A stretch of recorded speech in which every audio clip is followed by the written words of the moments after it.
What you're about to witness is the moment Stephanie Vaquer's championship reign turned into a nightmare. Blood. Chaos. A title belt so mangled it doesn't even look like gold anymore. This is the story of how one brutal attack on Monday Night Raw changed everything, and I'm going to take you through every bone-crushing second of it. You're going to feel every impact, hear every scream from that crowd, and by the end of this, you'll understand why this moment is being talked about across the entire wrestling world right now. Before we dive into this carnage, I need you to do something for me. If you love wrestling, if you live for these moments that make your heart race and your jaw drop, hit that subscribe button right now. Join the SLAMZONE family. We're building something special here, a community of fans who don't just watch wrestling, they feel it in their bones. Smash that like button, turn on notifications, because you don't want to miss a single breakdown. Trust me when I say this, we're going to take you deeper into the action than anyone else out there. Now, let's get into this absolute war. The arena is electric tonight. You can feel it the moment Raw goes live. There's this energy in the air, this electricity that tells you something big is coming. The crowd is on their feet, thousands of voices creating this wall of sound that hits you like a physical force. And then, the music hits. Stephanie Vaquer's theme tears through the speakers, and the place absolutely erupts. She steps out onto that stage with the Women's World Championship draped over her shoulder, and you can see it in her eyes. This woman has fought for everything she has. Every step she takes down that ramp is purposeful, powerful, filled with the confidence of a champion who knows she belongs at the top. Vaquer slides into the ring and the camera catches the championship belt in perfect light. Gold plates gleaming under those bright raw lights, her name etched into wrestling history. She raises it high above her head and the crowd loses their minds. Flashbulbs going off like lightning strikes, signs waving in the air, people chanting her name like a war cry. This is her moment. This is what she's worked her entire career for. But you can feel it, can't you? That tension hanging in the air like a storm cloud ready to burst. Something's coming. Something dark. She grabs a microphone and the crowd quiets down, hanging on her every word. Vaquer starts talking about her journey, about the wars she's fought to get here, about everyone who doubted her along the way. Her voice is strong but there's emotion there too. You can hear it cracking just slightly when she talks about the sacrifices she's made, the holidays missed, the injuries pushed through, the moments of doubt at 3 in the morning when her body was screaming at her to quit and her heart wouldn't let her. And the crowd is right there with her, living every word, feeling every emotion. That's when the lights cut out. Total darkness. The arena goes completely silent for just a heartbeat, and then the screams start. Confusion, fear, anticipation. Because wrestling fans know what this means. Someone's coming. Someone dangerous. The lights flicker back on and there she is, standing at the top of the ramp with a look in her eyes that could freeze hell itself. We're not going to focus on who specifically, but what matters is this: the woman walking down that ramp has violence on her mind and Vaquer is the target. The tension is suffocating now. Vaquer drops the microphone and gets into a fighting stance, championship belt still in her hand. The crowd is deafening, split between cheers and gasps, everyone on their feet because they know what's about to happen. The attacker reaches the ring and slides under the bottom rope with this predatory grace. There's no talking, no explanation needed. This is about to get ugly. They circle each other like two wolves ready to tear each other apart. The referee is trying to get between them but these two women aren't listening to anyone. And then it happens. The attacker lunges forward and Vaquer swings the championship belt like a weapon. It connects with a sickening thud and the crowd gasps. But the attacker just smiles. Actually smiles. Like she felt nothing. Like pain is just fuel to her fire. What happens next is pure chaos. Fists start flying. The technical wrestling goes out the window because this isn't a match anymore. This is a fight. A real, visceral, brutal fight. Vaquer lands a devastating forearm that snaps the attacker's head back. The sound echoes through the arena like a gunshot. But the attacker fires back with a knee to the midsection that doubles Vaquer over. Security is rushing down the ramp now, officials are scrambling, but these two are locked in combat like their lives depend on it. The attacker grabs Vaquer by the hair and throws her into the corner. The impact shakes the ring. Vaquer's back arches in pain and you can see it written all over her face. But champions don't stay down. She explodes out of the corner with a clothesline that nearly takes the attacker's head off. Both women crash to the mat and the crowd is absolutely losing their minds. This is the kind of raw, unfiltered intensity that reminds you why we love this business. They're back on their feet and trading strikes in the center of the ring. Forearm for forearm. Chop for chop. The sound of flesh hitting flesh fills the arena and people are wincing with every impact. Vaquer's lip is busted now, a thin trail of blood running down her chin, but her eyes are blazing with determination. The attacker has a welt forming on her chest from those brutal chops, but she's grinning through the pain like a woman possessed. Here's where things take a dark turn. The attacker rolls out of the ring and grabs a steel chair from ringside. The crowd knows what's coming and they're screaming warnings that Vaquer can't hear over the chaos. The attacker slides back in with that chair raised high and security finally manages to get into the ring. But it's too late. The chair comes down across Vaquer's back with a sound that makes your stomach turn. Once, twice, 3 times. Each shot more vicious than the last. Vaquer crumples to the mat and the attacker isn't done. She grabs the Women's World Championship belt, that beautiful symbol of excellence and achievement, and she raises it high above her head. For a moment you think she's going to just hold it, stake her claim to what she wants. But no. She brings the championship belt down across the steel chair with Vaquer's hand underneath it. The champion screams. A sound of pure agony that cuts through every other noise in that arena. And then something happens that nobody expected. The attacker takes that championship belt, holds it up to the light, and starts bending it, twisting it, using the steel chair as leverage to actually damage the physical belt itself. The crowd is in shock. Absolute stunned silence broken only by scattered gasps of disbelief. This isn't just an attack on Vaquer. This is an attack on everything that championship represents. Every champion who came before. Every wrestler who dreams of holding it someday. The symbolism is devastating. Security finally manages to pull the attacker away and drag her up the ramp as she's screaming and fighting to get back to the ring. But the damage is done.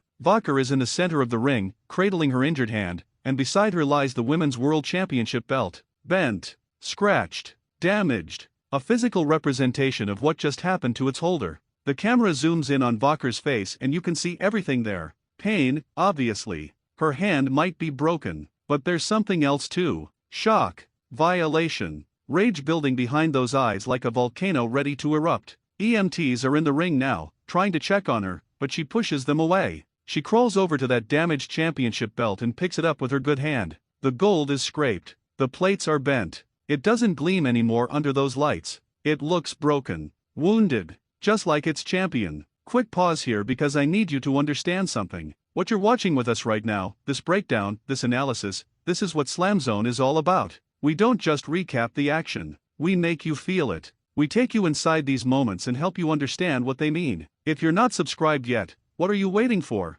Hit that button. Join thousands of other fans who trust us to bring them the realest wrestling content out there. Drop a comment below telling me how you felt watching this attack. Share this video with your wrestling friends because they need to see this. We're building something amazing here and you're part of it. Now let's get back to this story because it gets even more intense. The next night, social media explodes. Stephanie Vaquer posts images of the damaged championship belt. The photos are heartbreaking if you're a wrestling fan. You can see where the metal has been bent, almost like someone tried to fold it in half.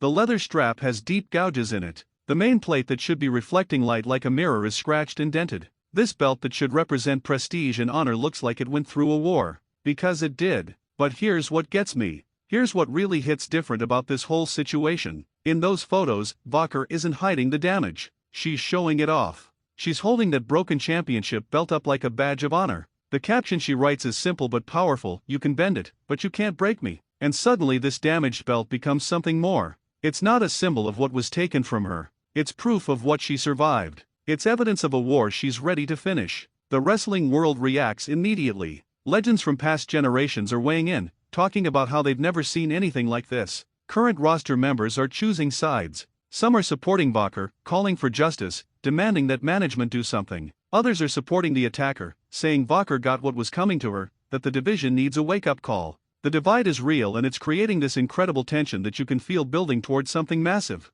Fans are creating artwork of the damaged belt. It's becoming iconic in real time. T-shirt designs are popping up online. People are getting tattoos inspired by this moment. Because wrestling fans understand symbolism. We understand that sometimes the most powerful stories aren't about who wins and loses. They're about the scars we carry and what we do with them. Vaquer could have asked for a new belt. Management would have given her one without question. But she's choosing to carry this damaged championship. She's choosing to let everyone see what was done to her. That's a statement. That's a warrior's mentality. Think about what this means for her character development. Before this attack, Vaquer was the champion. Talented, respected, accomplished. But there was a question mark, wasn't there? Could she handle adversity at this level? Could she stand up to the absolute brutality that comes with being at the top of WWE? Those questions are answered now. She's not just a champion anymore. She's a champion who's been through hell and came out the other side harder, meaner, more dangerous than before. The attacker has created a monster.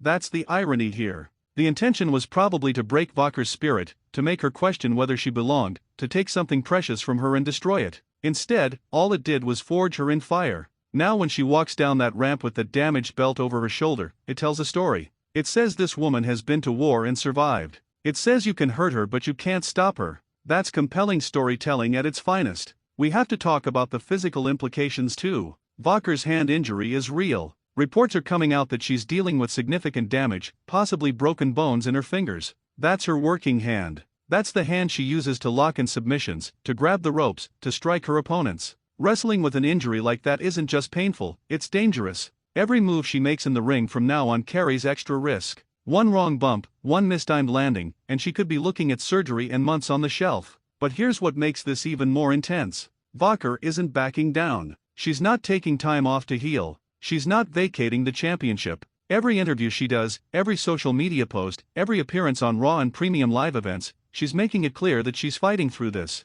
The damaged belt isn't going anywhere and neither is she. That kind of toughness, that refusal to quit even when your body is screaming at you, that's what separates good wrestlers from legendary ones. The question everyone's asking now is simple: what happens when these two finally get in the ring for a sanctioned match? Because that's coming. You don't have an attack this brutal, this personal, this symbolic without a payoff. And when that match happens, it's going to be volcanic. The bad blood is real. The injuries are real. The damaged championship is a constant reminder of what started this war. When that bell rings, we're going to see something special. Something violent. Something that people will talk about for years. Imagine that match for a second. Vaquer stepping into the ring with that damaged championship belt in her hand, her fingers still taped up from the injury, fire burning in her eyes. The attacker across from her, knowing she already proved she can hurt the champion, ready to finish what she started. The crowd at fever pitch, split between two warriors who are about to leave everything in that ring. The story writes itself. And the best part? We don't know how it ends.